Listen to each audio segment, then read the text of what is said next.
and then you're starting the psychotherapy process at the same time. Can you tell me about any feelings, fears, hesitations about starting psychotherapy?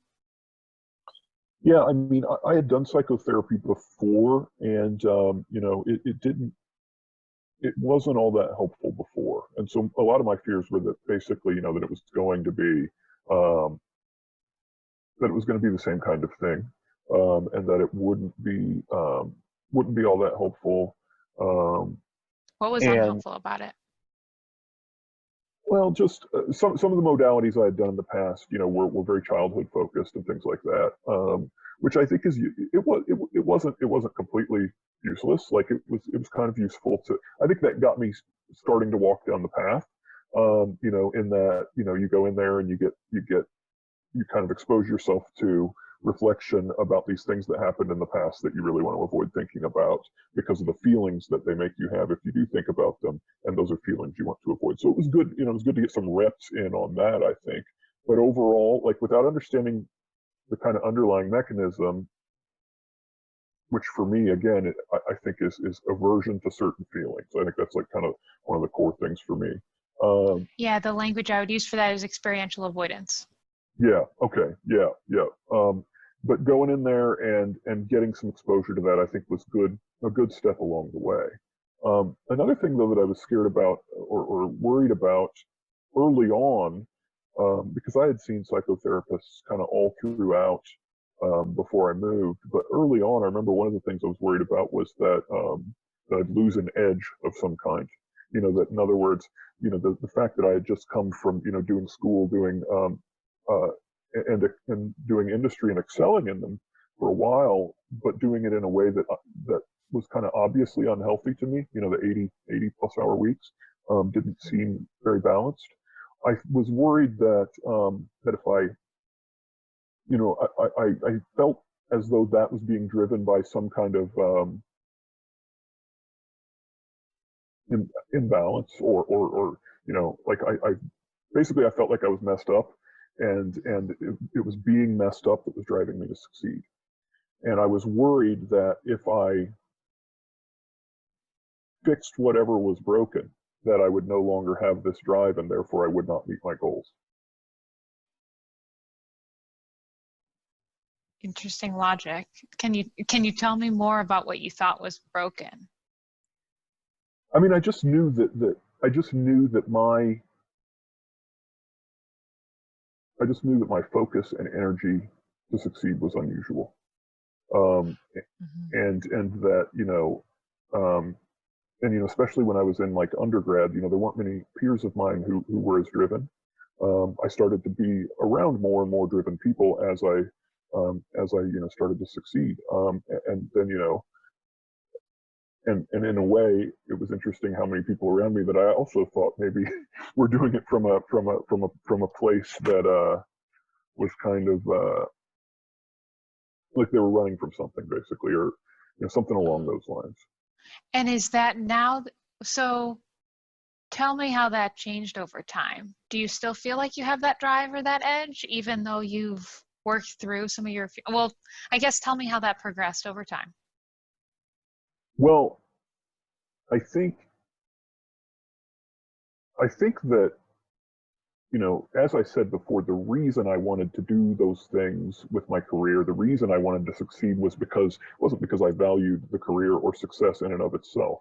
I valued other things, family, and the ability to maybe retire with a comfortable life and to not have the stress of work someday.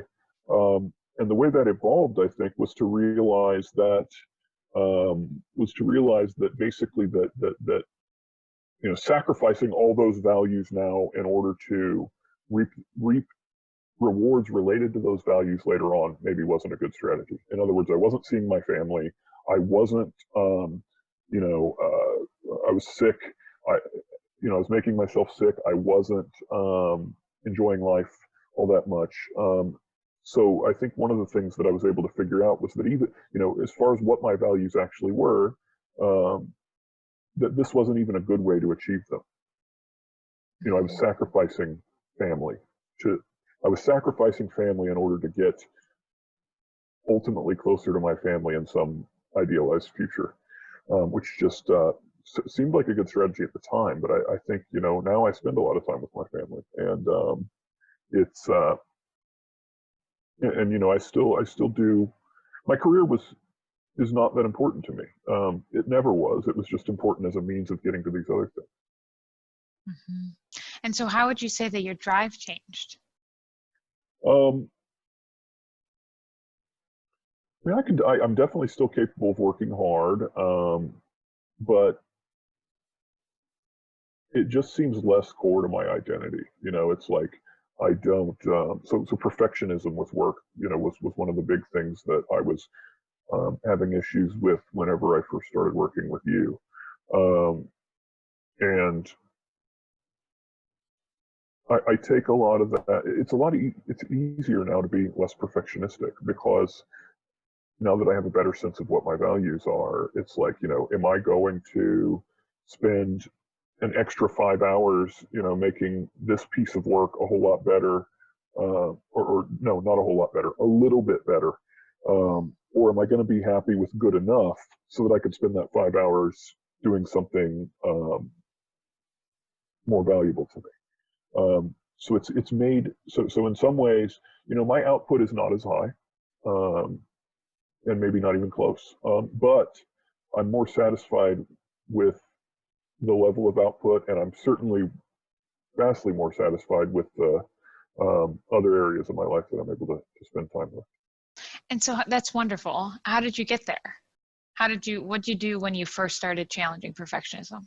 And first, actually, even before that, how did you know that your thinking was perfectionistic outside of me maybe giving you that label?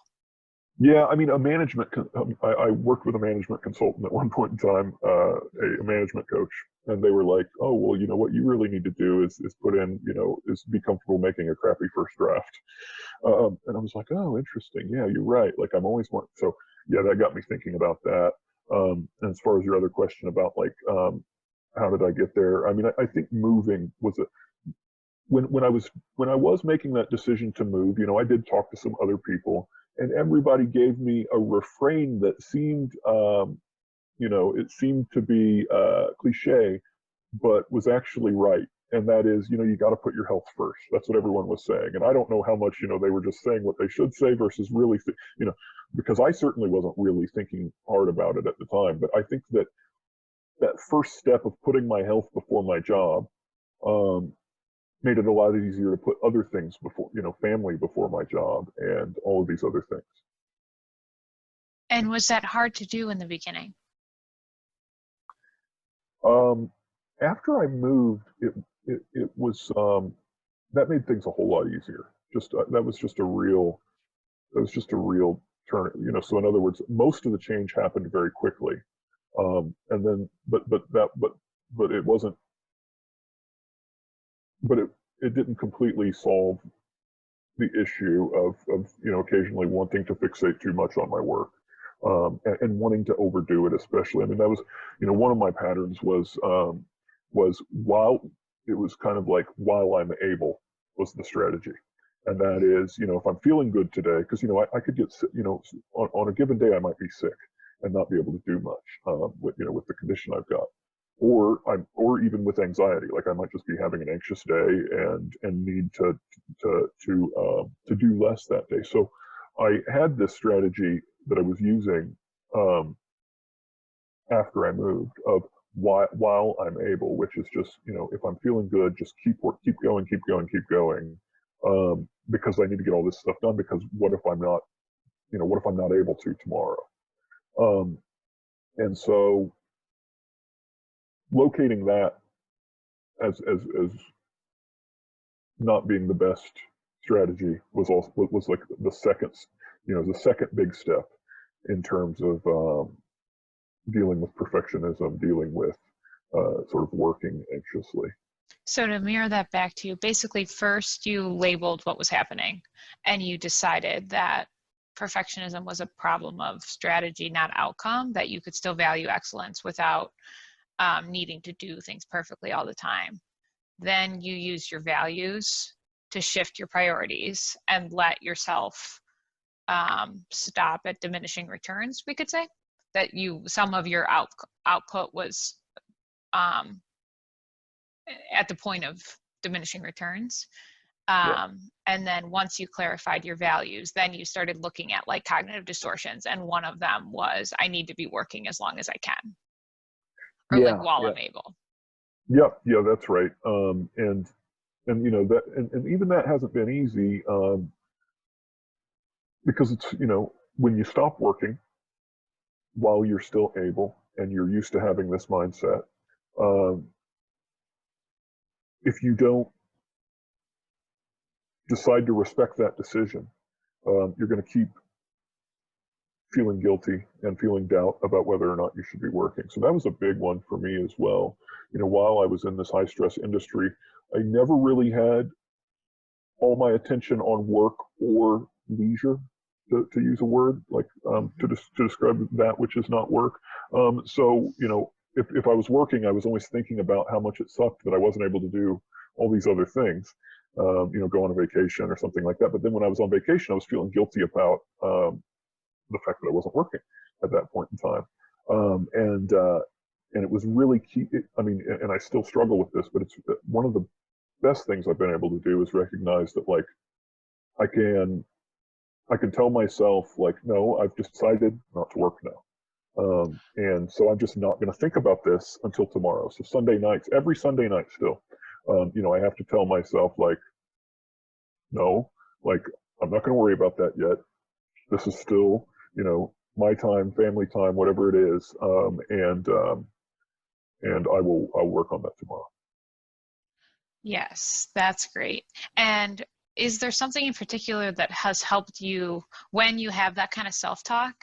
What helps your mind actually listen to you? I mean, it helps that, like, well, the main thing is that it helps that it's worked in the past. So I can't tell you how to get started, but once you do, like, the fact that, you know, I know that the magic words of, you know, I'm going to make a decision and live in that decision. I know that that is a powerful thing to say, by having tried it a few times and seeing how well it works. So now it is a lot easier to reach for that Great. magic Yeah. result. And just to emphasize that a little bit more, basically the self-talk started as like make a decision and live in it. And that might have been a random Tuesday afternoon at 3. Hey, you know, I'm not going to work right now because I need to call my family member about something. I'm going to let whatever I was thinking about go and focus on this, you know, this call. That would be one like simple example that whatever you're doing, whether you're doing something with family, you're doing something with leisure, you're working, just make a decision and live in it. Right. And you may have actually practiced that at other times to where now you can say, I made this decision, I'm living in it, even on like a Sunday night.